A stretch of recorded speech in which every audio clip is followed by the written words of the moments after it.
అభయమభయమభయమేపుడానందమానందమానందమౌగా దేవుడే నాకాశ్రయంబు దివ్యమైన దుర్గము పిశాచి పూర్ణ బలము నాతో బెలుగులాడ జడియెను నశించు శత్రుగణము దేవు నాజ్ఞ వలన జడియెను అభయమభయమభయమేపుడానందమానందమానందమౌగా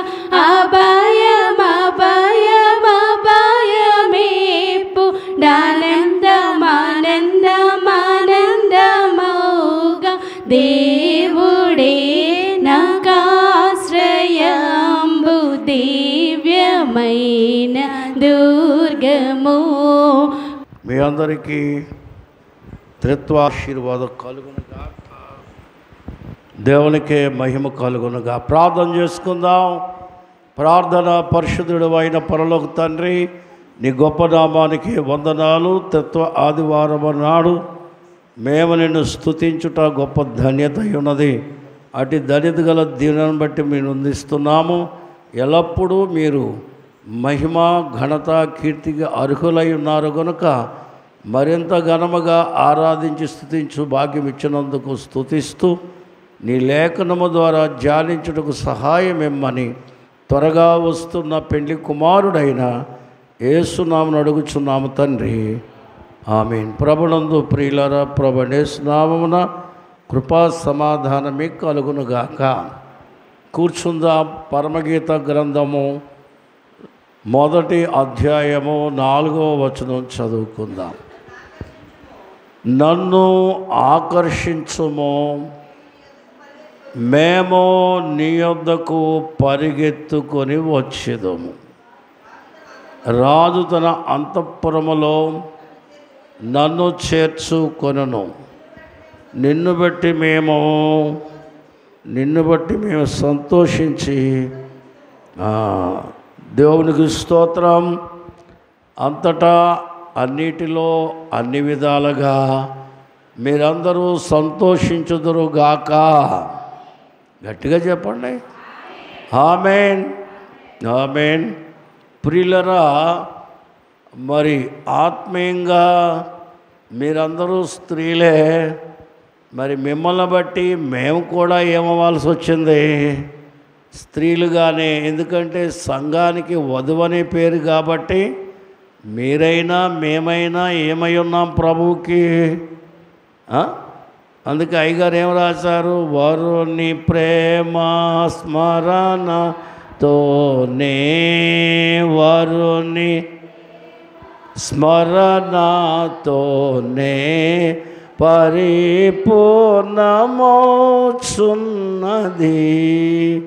వరుని మీదను నా ప్రేమ,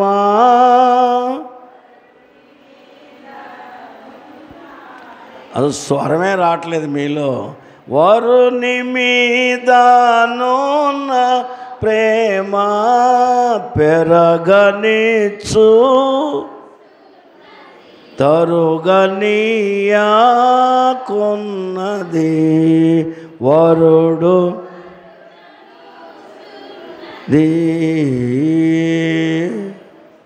రాత్రులు నేను వ్యాపారం చేసినప్పుడు ఈ పనసకాయలు, ద్రాక్ష పళ్ళు, కమల ఇవన్నీ పాట పెట్టేవాళ్ళం. తెల్లారి కుప్పలు కుప్పలు వేసి, ఇప్పుడు ఒక 100 పనసకాయలు అనుకోండి, ఒక్కాయ రేటుతోనే పాడుతాం.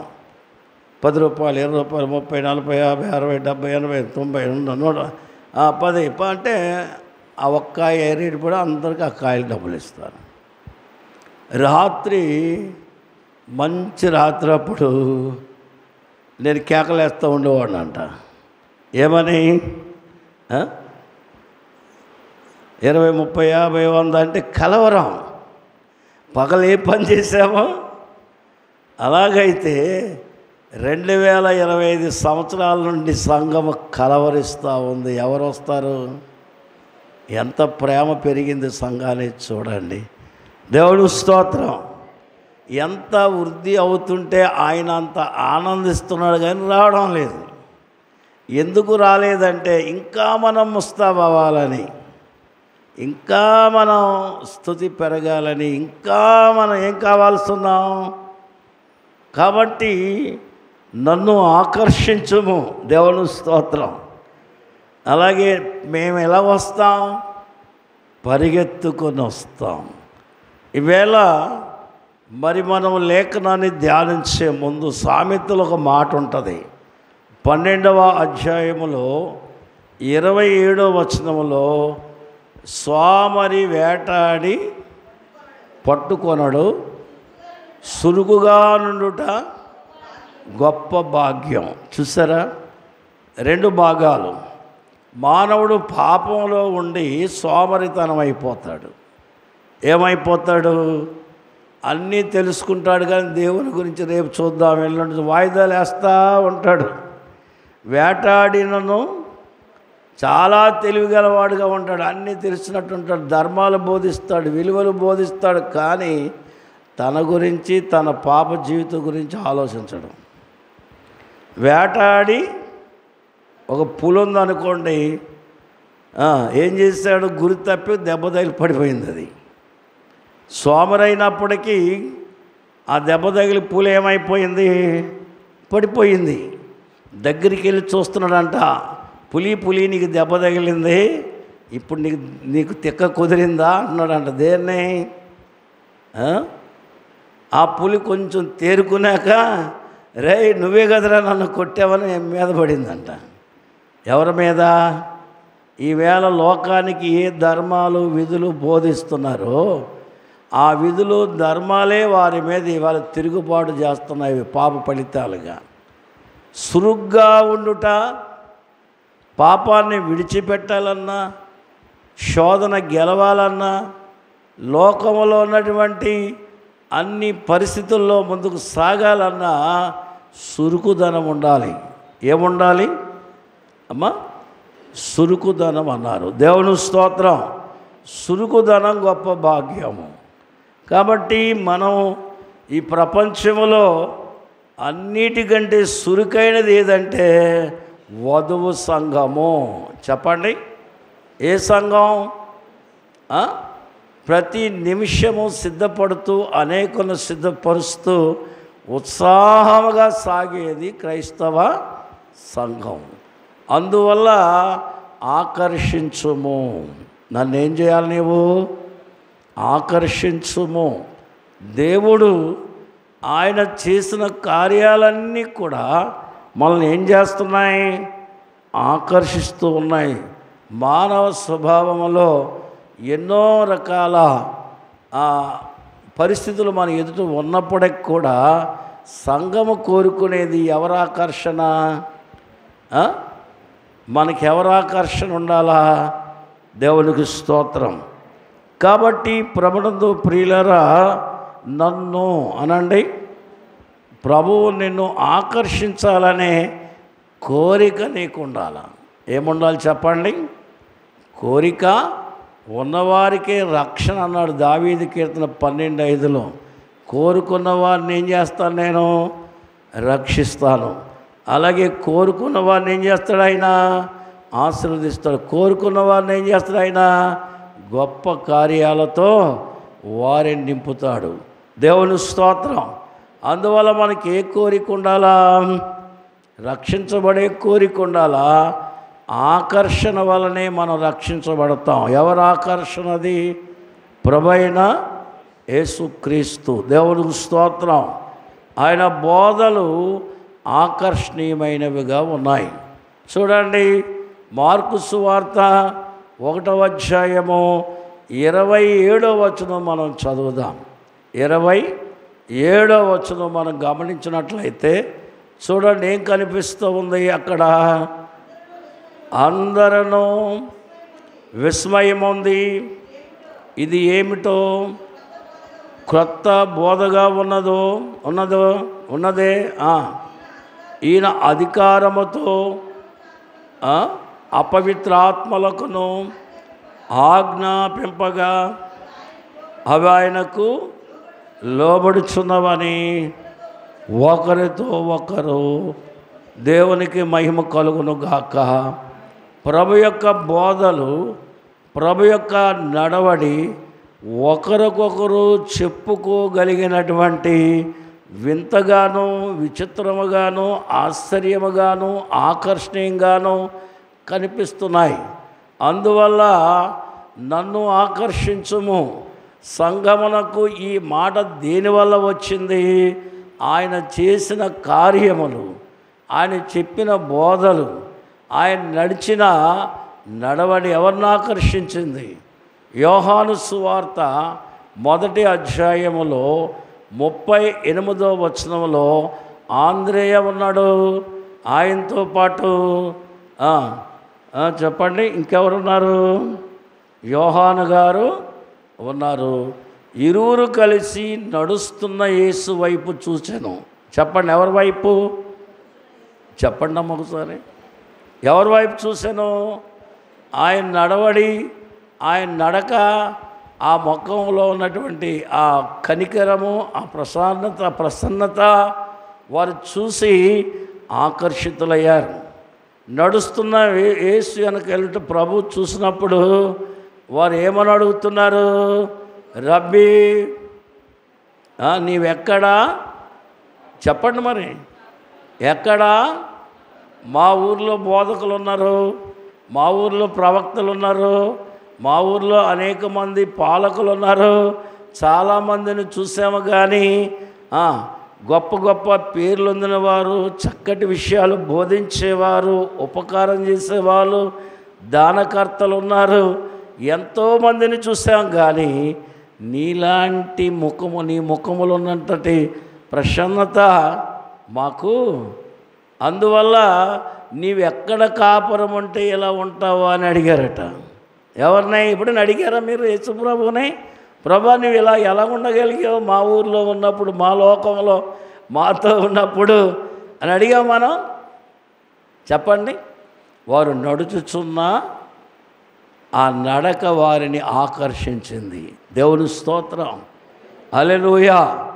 ఎంతవరకు ఆకర్షించిందంటే లోకములో ఉన్న తమకున్న బాధ్యతలన్నీ మరచి యేసును వెంబడించగలిగినంతగా ఆకర్షితులయ్యారు. దేవుని స్తోత్రం.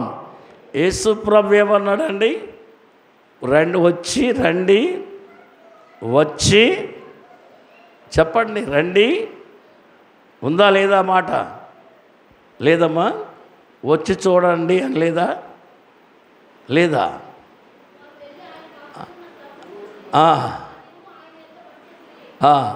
మళ్ళీ చదవండి ఆ వచనం పైనుండి.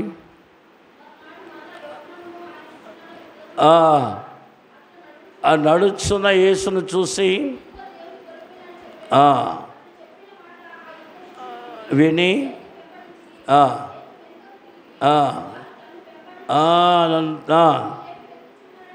వాడిని అడిగాను,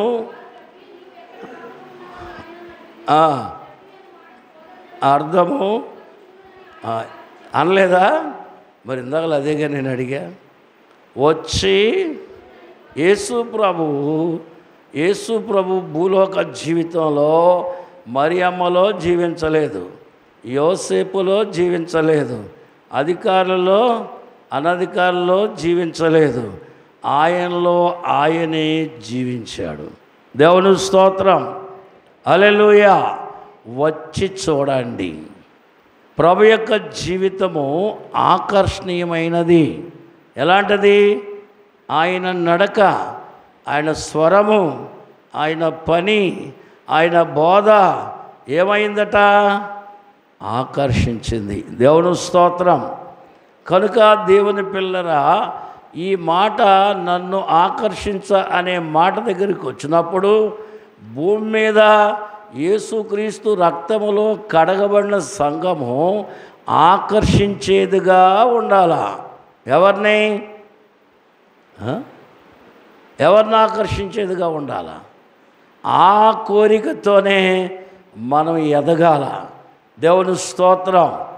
ఆయన ఎంతటా ఆకర్షించాడు, శత్రువుల్ని ఆకర్షించాడు, మిత్రుల్ని ఆకర్షించాడు, సామాన్యుల్ని ఆకర్షించాడు, పేదవారిని, రోగుల్ని, పాపుల్ని, అన్ని కాల ప్రజలున్న ప్రతి ఒక్కరిని ఆకర్షించింది ఎవరు? ప్రభైన యేసుక్రీస్తు. దేవుని స్తోత్రం. హల్లెలూయా. దేవునికి మహిమ కలుగును గాక. వాక్యం చదువుకుందాం. పరిశుద్ధ గ్రంథంలో 7వ అధ్యాయం యోహాను సువార్త 46వ వచనం చదువుదాం. 46వ వచనం. బంట్రోతుల్ని పంపించారు.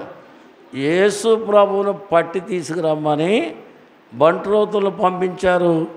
ఆ కాలపు యాజకులు అలాగే రోమావారు. చూడండి, ఆ బంట్రోతులు, ఆ మనుష్యుడు ఎవడనో ఎన్నడనో మాటలాడలేదు. మీరును మోసపోయారా? దేవునికి స్తోత్రం. శత్రువులుగా వారు ఉద్యోగ ధర్మాన్ని కూడా మర్చిపోయారు. ఎవరి మాట వింటే యేసు ప్రభు ముఖం చూడగానే వారి పాపం వారికి గుర్తొచ్చింది. యేసు ప్రభు స్వరం వినగానే వారి పాపం వారి నుంచి విడుదల పొందారు. యేసు ప్రభు ముఖం చూడగానే బాధ్యత కలిగిన వ్యక్తులుగా మారిపోయారు. యేసు ప్రభు ముఖం చూడగానే దేవుని ప్రేమ నింపబడింది. యేసు ప్రభు ముఖం చూడగానే కనికరం కలిగిన ఆత్మ వారి మనసులోకి వచ్చింది. అందువల్ల వారు ఇలాంటి మాటలు ఎవరు? యేసు ప్రభును చూడగానే వారు ఎవరైతే పట్టి తెమ్మన్నారో వారికి సువార్త చెప్తున్నారు. దేవుని స్తోత్రం. శత్రువులకి చెప్పండి, ఏం చెప్తున్నారు వాళ్ళు? ఆకర్షణ ఎవరిలో ఉంది? దేవునికి స్తోత్రం. అంతటి ఆకర్షణ ఈ కడవర దినాలలో వధువు సంఘమునకు ఉండాల. దేవుని స్తోత్రం. ఏ విధము చేతనైనను నేను నా ప్రభు కొరకు ఏం కావలస్తున్నానో ఆకర్షించవలసిన వాడనై ఆయన ఆకర్షణ సంపాదించుకోవడానికి దేవుని స్తోత్రం. అందువల్ల మనం చూస్తే చూడండి, ప్రకటన గ్రంథములో ఒక మాట మనం చదువుదాం. ప్రకటన గ్రంథము 20వ అధ్యాయము 22, 20లో ప్రభు అయిన యేసు త్వరగా రమ్ము. అంతేనా? ఏముంది అక్కడ? 20వ వచనం చదువుదాం. 22, 20. అవును, త్వరగా. దేవునికి స్తోత్రం. ప్రభు ఏం చెప్తున్నాడు? ఆకర్షణ అంటే ఈ కడవర దినాలలో సంగమునకు వచ్చే బడలిక, నామకార్థ భక్తి, బలహీనపు స్థితి, వారిని వీరిని చూసి పోల్చుకోవడం, నీ మీద నీకు నమ్మకం లేకపోవడం, నీవు చదివిన బైబిల్ అధ్యయనం చేయలేకపోవడం, నీ జీవితం అంతా ఇలాగే ఉంది. అయితే ప్రభు అంటాడు, నేను ఇదిగో త్వరగా. అమ్మ చెప్పండి. ఇప్పుడు సంఘం ఏం చెప్పాలా? చదవండి అమ్మా. ప్రభువైన యేసు, ప్రభువైన యేసు రామను పోమో ప్రభువా సభలకు మాత్రమే.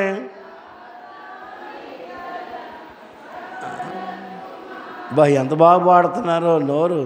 సభలకు ఏం పాటలు. అందుకే అంటున్నారు బైబిల్ ఇష్టం సాగదీ పాడతారని. మీరు పాడడం సరిగా అర్థం కాక, నేను శ్రీకాకుళం చేప ఆరంభించిన వాడు కుర్రోడు, నన్ను దిద్దాం నిన్ను దిద్దాం అంటారు, ఇలా అమ్మ తండ్రి నాన్న తండ్రి అంటారని కూడా నన్ను ఎగతాలు చేసి కూడప్పుడు. దేవుని స్తోత్రం. శ్రద్ధ నిలపండి, కొంచెం పాడండి ఒక పాట చక్కగా. దేవుని స్తోత్రం. హల్లెలూయా. రెండవది పరిగెత్తి వచ్చుట. అందరూ చెప్పండి. నీ లోపల ఏం కావాలా? పరుగు రావాలా? ఏం కావాలి చెప్పండి? ఈ కడవర దినాలలో దేవుని ఎదుర్కొనుటకు అబ్రహాము పరిగెత్తెను అని ఉంది.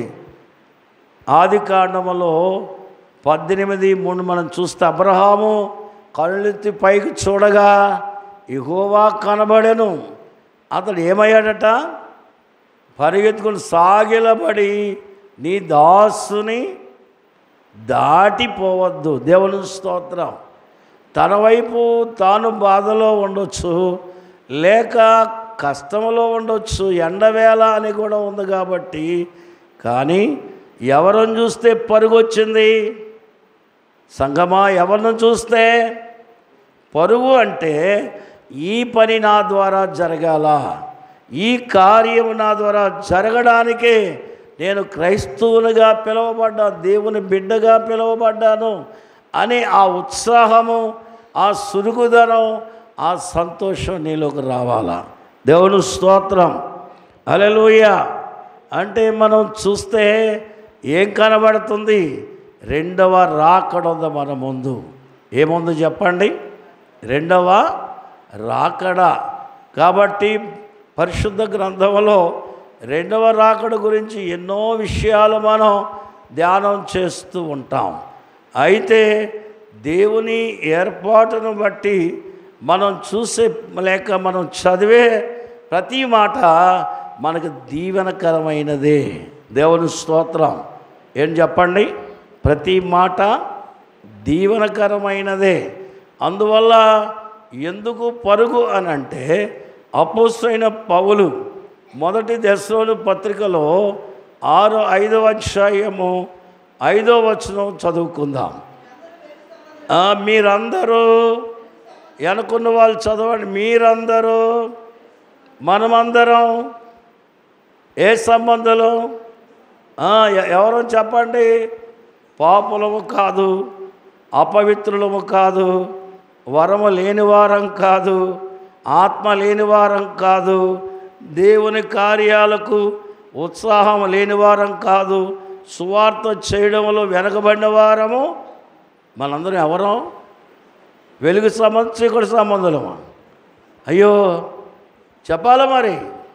అంటే ఈ పరుగు నీలో నేను ఏమై ఉన్నాను? నేను ఏమై ఉన్నాను? దేవునికి స్తోత్రం.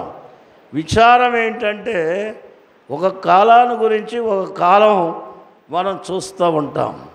దేవదాసయ్య గారు ఒకరోజు కూర్చోబెట్టి అందరినీ, ఈవేళ ఎవరెవరికి ఏ వరం కావాలో చెప్పండి, నేను మీ కొరకు ప్రార్థన చేస్తున్నానంట.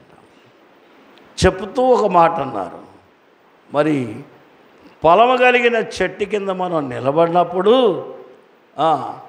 చెయ్యికి ఆ ఫలం అందితే ఎంత సంతోషంగా తెంపుకుంటామో, అలాగూ మీకు చేతికి అందినంతగా ఈవేళ మీకు వరాలు కుమ్మరించాలని నేను తండ్రిని వేడుకుంటున్నాను. ఏం చేస్తున్నాను చెప్పండి? అందరూ వింటున్నారు. ఒక అబ్బాయి లేచాడు. ఆయన పేరు దయ్యాల దావీదు.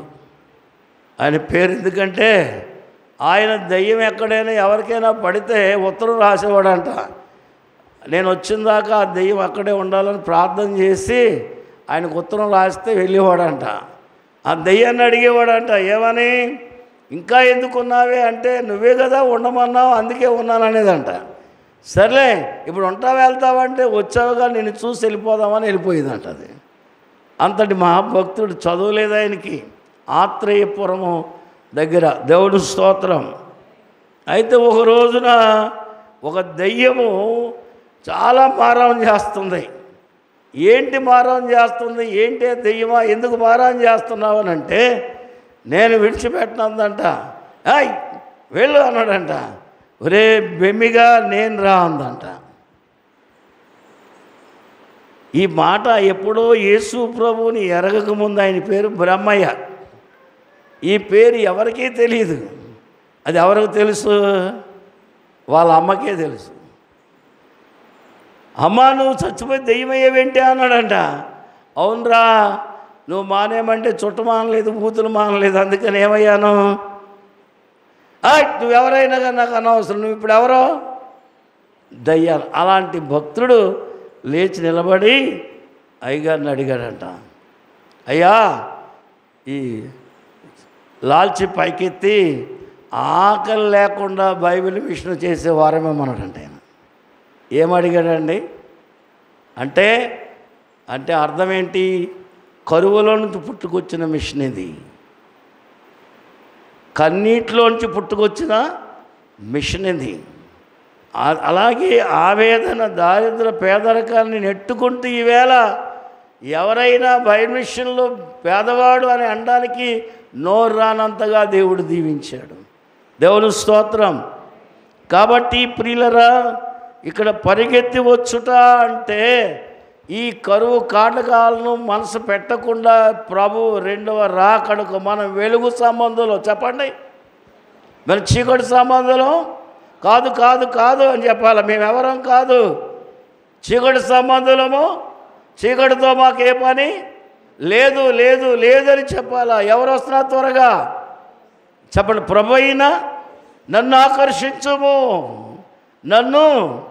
అందుకనే మనం చూస్తే 1 కొరింథీ పత్రిక 15వ అధ్యాయములో 52 నుండి మనం చూసినట్లయితే అపోస్తలుడైన పౌలు అంటాడు, చెప్పండి ఏమని రాస్తున్నాడు పౌలు ఈ మాట? మనం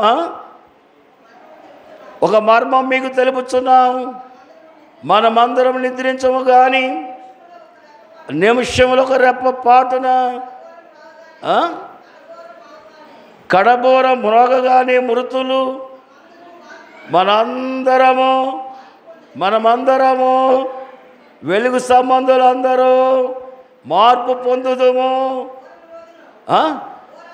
బ్రోరం రోగును, అప్పుడు మృతులు అక్షయులుగా లేపబడుదురు. దేవుని స్తోత్రం. అంటే ఏది సురుకుతనం? చెప్పండి. ఏంటి పరుగు, ఏంటి పరిగెత్తడం అంటే ప్రభువుతో పాటు నేను మేఘం ఎక్కాలా. అందరూ చెప్పండి, ప్రభువుతో పాటు నేను, గట్టిగా చెప్పాలా, నాతో చెప్పండి, నేను రాకడ విశ్వాసిని, పెండ్లి కుమార్తెను, నా గురి మేఘమే. ఏంటి చెప్పండి, నా గురి ఏంటి? గట్టిగా చెప్పాలా, మేఘములోనే వేగము తెలసి మేఘనాదుని రాకడ కొరకై సిద్ధపణ కన్య ఇదే. సర్లేండి, దేవుని స్తోత్రం. అందువల్ల మూడవదిగా చూసినట్లయితే రాజు అంతఃపురము. చెప్పండి, రాజు ఎక్కడుండాలా చెప్పాలా. ఈయన మనుష్య కుమారుడిగా భూలోకానికి వచ్చాడు. మనుష్యుడుగానే ఆయన కార్యాలు కనపరిచాడు. మనము లూకా సువార్త 18:8 వచనంలో మనుష్య కుమారుడు, ఈయన ఎవరు చెప్పండి? మనుష్య కుమారుడు. దేవునికి స్తోత్రం, హల్లెలూయా. మరి లూకా 5వ అధ్యాయం 35వ వచనం పెండ్లి కుమారుడు. ఎవరైనా పెండ్లి ఎన్నో పేర్లు ఎన్నుకున్నాయి. దేవుని స్తోత్రం. అలాగే నూతన యెరూషలేములో మహిమగల రాజు. ఎవరైనా మహిమగల రాజు. దేవుని స్తోత్రం, హల్లెలూయా. 1000 ఏండ్ల పాలనలో రాజులకు రాజు, ప్రభువులకు ఆది అంతము లేని రాజు. దేవుని స్తోత్రం. అందువల్లనే నన్ను ఆకర్షించుము. ఈ ఆకర్షించే ఆయనలో మానవ గుణం ఉంది, మహిమ గుణం ఉంది. చెప్పండి ఒకసారి, ఏముందమ్మా? మానవునికి మానవ సహాయం. మనం ఎక్కడికి వెళ్తాం? సింహం దగ్గరికి వెళ్తామా, మనిషి దగ్గరికి వెళ్తామా? చెప్పాలా మరి. మనిషి అంటే భయం ఉంటుందా, సింహం అంటే భయం ఉంటుందా? పాప ఫలితాలు కలిగిన మనం విడుదల పొందడానికి ఎవరి వద్దకు వచ్చాం? రక్షణకి ఎవరి వద్దకు వచ్చాం? పాప క్షమాపణకు ఎవరి వద్దకు వచ్చాం? ఆత్మను పొందడానికి ఎవరి వద్దకు వచ్చాం? ఈ లోకములో జీవించే జీవితం ఎవరి దగ్గర నుండి నేర్చుకున్నాం? నా యొద్ద నేర్చుని సెలవిచ్చిన ప్రభు దగ్గర. అయితే ఇప్పుడు ఈయన ఏమై ఉన్నాడు చెప్పండి? ఈయనే మనకి రాజుగా ఉన్నాడు, పెండ్లి కుమారుడు. దేవుని స్తోత్రం, హల్లెలూయా. నాలుగవదిగా మనం చూస్తే అంతఃపురము. చెప్పండి. ఎబ్రీ పత్రిక 1వ అధ్యాయము 4వ వచనం చదువుదా. అంతఃపురము పరలోకములో ఉన్న ఆ మహోన్నతుని నివాసమును గూర్చి మనము జ్ఞాపం చేసుకుంటూ ఉన్నాం. చదవండి ఎవరైనా. ఆయన దేవుని మహిమ యొక్క తేజస్సును, ఆయన తత్వం యొక్క మూర్తి మొత్తమునై ఉండి తన మహత్తు గల మాట చేత సమస్తమును దేవునికి స్తోత్రం. అంతఃపురములు అంటే చీకటి, లేక బలహీనత, లేక దురాశ, లౌకికత, ఇలాగ మానవులకున్న ఏ దుర్గుణాలు లేని అత్యున్నతమైన మహిమోన్నతుడైన మహాగణుడైన దేవిన నలుసంత పాపము లేని తేజోమయుడు ప్రభైన యేసుక్రీస్తు ఈ అంతఃపురము నుండి మనల్ని ఏమనుకుంటే ఆకర్షణటువంటి మాట మనం చూస్తున్నాం. దేవుడు స్తోత్రం. హల్లెలూయా. అందుకని యోహాను సువార్త 14వ అధ్యాయం 2వ వచనములో ఆయన మొదటి వచనం ఏముందండి? మీ హృదయములు కలవరపడనీయకుడి, మీరు దేవుని విశ్వాసం ఉంచి ఉన్నారు, నా యందును విశ్వాసము ఉంచుడి. అలాగే నేను చెప్పే మాట ఏంటంటే, ఇదిగో నేను మీకు స్థలము సిద్ధపరచ వెళుతున్నాను, అలాగే నేను మరలా వచ్చిన దుండుకు మిమ్మును తీసుకొని. అందువల్ల ఆయన ఈ లోకములో ఉండి జీవించి అన్ని విధములైన బ్రతుకును, ముక్తిని, భుక్తిని అన్నీ ఇచ్చి బలపరిచిన వరుడే ఈవేళ నేను తీసుకొని వెళతా. ఏమన్నాడు ఒకసారి అనండి? ఏమన్నాడు? నేను చెప్పాలా? హానోకు అంటాడు, నన్ను దేవుడు తీసుకొని వెళ్ళాడు. ఏమన్నాడు చెప్పండి? వధువు అంటుంది ఆయన వచ్చి నన్ను తీసుకొని వెళుతున్నాడు. దేవుడు స్తోత్రం. హానోకు, నీకు ఇంకా ఇల్లు వాకిలు కుదిరిందో లేదో నాకు తెలియదు, కానీ నాకు అన్నీ కుదిర్చి వచ్చి తీసుకెళ్తానన్నాడు. హానోకు గారు వచ్చి బిక్కమొఖం వేస్తాడు నా పక్కన నిలబడి. ఏమో విశ్వాసం అంత పెద్ద మాట అనేసావంటాడు. అవును, నీకు ఇల్లు ఉందో ఎవడో తెలుసు, నాకైతే ఉంది. హానోకు తెలివైనవాడు కాబట్టి నీకుంటే నాకుండదా అంటాడు ఆయన. దేవుడు స్తోత్రం. ఇది పరలోక చతురత. ఏంటి చెప్పండి? అటువంటి స్నేహం ఎప్పుడైనా మీరు చేసి ఉంటారా? హానోకుని మీరు ఎప్పుడైనా కలుసుకున్నారా? దేవుడు స్తోత్రం. నేను 40 రోజులు ప్రార్థన చేస్తున్నప్పుడు ఒక రోజున హానోకు గారు వచ్చారు. చెప్పకూడదు కానీ మరి ఇది వచ్చేసింది మాట. దేవుడు స్తోత్రం, బయటకు వచ్చేసింది. హానోకు గారే నాకు తెలియదు. నేను సన్నిధిలో అది 11:30 అవుతుంది, గదిలో కూర్చొని నేను బైబిల్ చదువుకుంటున్నా. ఓ పక్క బిగ్ థామస్ అంటే పెద్ద థామస్, ఆయన పర్వత ఋషుల మధ్య నుండి వచ్చాడు. ఇద్దరు వచ్చారు. ఇద్దరు వస్తే ఎవరో నాకు అర్థం కాక, మరి పరిశుద్ధులు అప్పటికి ఎవరో ఒకరు రోజుకొకరు పలకరిస్తున్నారు. దేవుడు స్తోత్రం. హల్లెలూయా. అందుకే ఆకలి ఉండదు మనకి. ఉపవాసం ఎలా మీకు భయం, పరలోకమే నేను పలకరిస్తుంటే నీకు ఇంకేం ఆకలి ఉంటుంది. మాట్లాడుతుంటే నేను ఇంతకీ మీరెవరండి అని ముందు అడిగారు. నా పేరు బిగ్ థామస్, నేను హిమాలయన్స్ వచ్చాను అన్నాడు. అక్కడ మీరు ఏం చేస్తూ ఉంటారంటే, అక్కడ మేము సేవ చేస్తున్నాం, కార్యక్రమం నడిపిస్తున్నాం అని చెప్పాడు ఆయన. ఈయన అడిగాను నేను, అక్కడికి ఎందుకు అంటే, హానోకు అన్నాడు వారి సన్నిధి కూటంలోకి వచ్చాను. సరే నేను ఇక్కడికి వెళ్తున్నానని చెప్పగానే ఆయనతో నేను కూడా వచ్చాను ఇక్కడికి.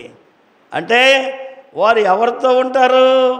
దైవికమైన మనసుతో, ఆత్మీయంగా ఆయనే మన దిక్కు అని ఆయన్నే దిక్కు చేసుకొని ఆయన పాదాల మీద పడి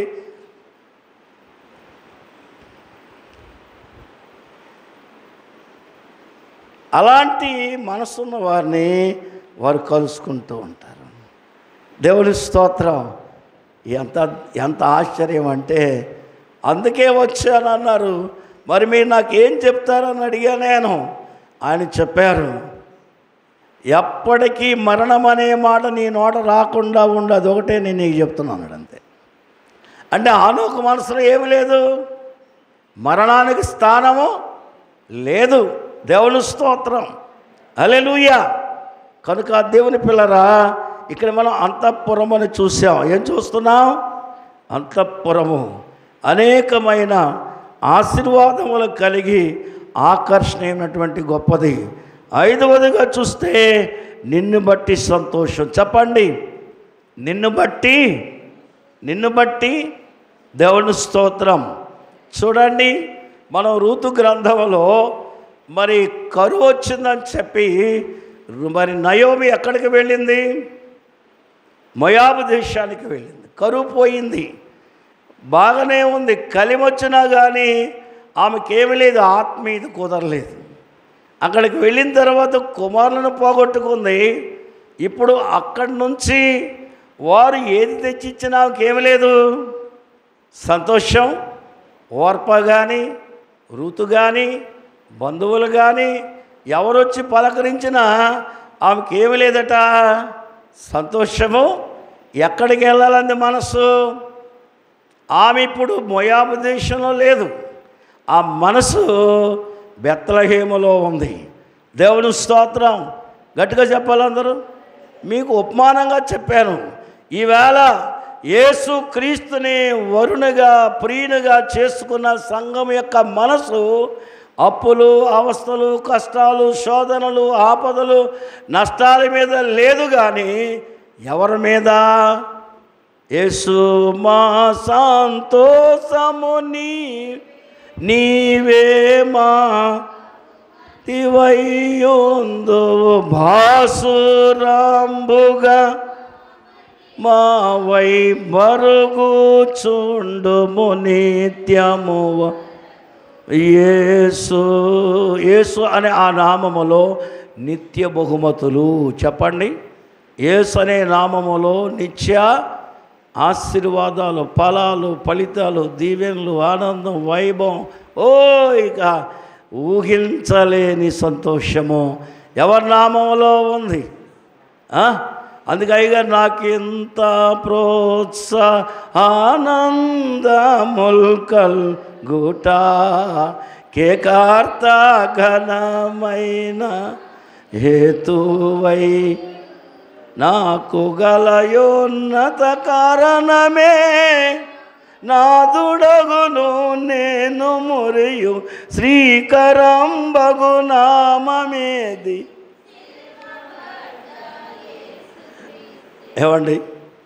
ఏవండి చెప్పండి. దేవుని స్తోత్రం, హల్లెలూయా, హల్లెలూయా. అనేక మంది భక్తులు వచ్చి అడుగుతున్నప్పుడు మీకేంటంటే నాకు లేని సంతోషం ఏముందని చెప్పగలన్నాడు దైవజనుడు. మురిసిపోతూ ఉన్నాను, వృద్ధాప్యము లేక ఇవన్నీ ఆయన జ్ఞాపకం రావడం లేదు. మీకు ఈ చింతలు చికాకులు ఎందుకు జ్ఞాపకము అని అనుకుంటే మీరు క్రీస్తులో మురిచిపోయిన వారై ఉండాలి. బహుమతులు అందుకోవడానికి సిద్ధంగా ఉండాలి. అనుదినం బహుమతులు ఒక రోజేనా? గట్టిగా చెప్పండి. నీ ప్రేమను చూడండి. కొలసి 1:17 ఏమని కనిపిస్తూ ఉంది? 1:17 చదువు. కొలసి 1:17 అన్నిటికంటే ముందుగా ఆయనే సమస్త, గట్టిగా చదవాలి అందరూ. ఆయనే శరీరమునకు, ఆయనే అన్నిటికీ ఆధారం. ఎవరు? కనుక ఏం చేస్తుంది సంఘము? ఆయన ప్రేమను ఎక్కువగా చెప్పండి స్మరిస్తూ ఉంది. 6వదిగా నీ ప్రేమను స్మరించడం. ఎవరి ప్రేమను? వరువుడు వధువు ఒకటే గనుక త్వరగా నిజము. దేవుని స్తోత్రం, హల్లెలూయా. స్మరణనగా ధ్యానము. చెప్పండి, స్మరణనగా ధ్యానము. మాట్లాడిన పౌలు అంటాడు, మనం చూస్తే కొలసీ పత్రిక 3వ అధ్యాయంలో 17వ వచనంలో పౌలు గారు ఈ మాట తేటతెల్లంగా చెప్తాడు. మాట చేత కానీ మీరేమి చేసినను అంటే ఆయన స్మరణ ఉండాలి, ఆయన మాట ఉండాలి, ఆయన స్మరిష ఉండాలా. యేసు ద్వారా తండ్రి అయినా మీరు చెప్పండి, ముందు ప్రార్థన చేయగానే యేసు ప్రభు కాదు, తండ్రిని గనపరచుట. తండ్రి అనాల ప్రార్థనలో ఏమనాలా? తండ్రి నామమును పంపబోడు పరిశుద్ధాత్మను అన్నాడు యేసు ప్రభు. తండ్రిని గణపరచు ప్రభు చెప్పాడు. చదువమ్మా. కృతజ్ఞత స్తుతులు చెల్లించచ్చు సమస్తమును ఆయన పేరట. గట్టిగా చెప్పండి.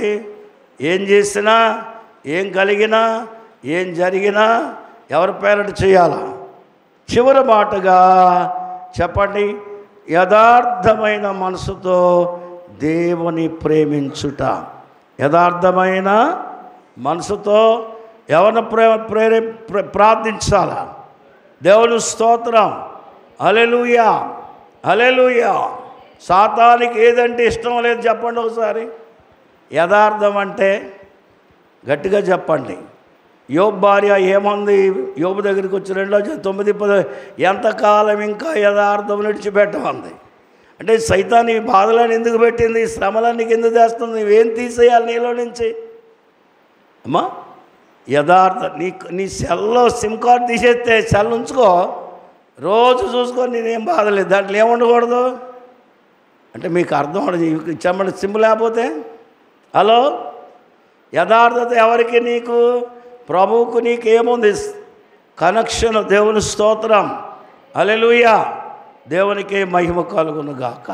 చివరి మాట 97వ కీర్తనలో చివరి మాటగా 11వ చదువుకుందాం. 97వ కీర్తన, 97వ కీర్తన లేదా చదవండి మరి.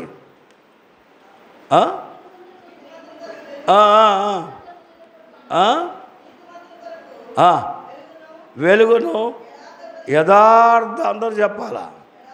యథార్థ ఆనందం ఎత్తుపడుతున్నాయి. ఇవాళ మీ జీవితాల్లో యేసుక్రీస్తు కొరకు యథార్థముగా నేను పెళ్లి కుమార్తెను. ఆనందము విత్తుతున్నాడు దేవుడు. ఏ విత్తున్నాడు? అది విత్తినటువంటి విత్తనం అది ఎదిగి ఫలించి ప్రబలిపోవాలి. శ్రీకాకుళం అంతా నేను వధువునని దేవుడు దీవించునుగాక. అందుకని ఏమని చదువుకున్నాం చెప్పండి?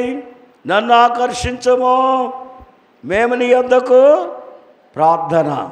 ప్రార్థించుకుందాం. దేవా, మీ దీవెన మాకు అనుగ్రహించమని, మీ ఆశీర్వాదం మాకు అనుగ్రహించమని.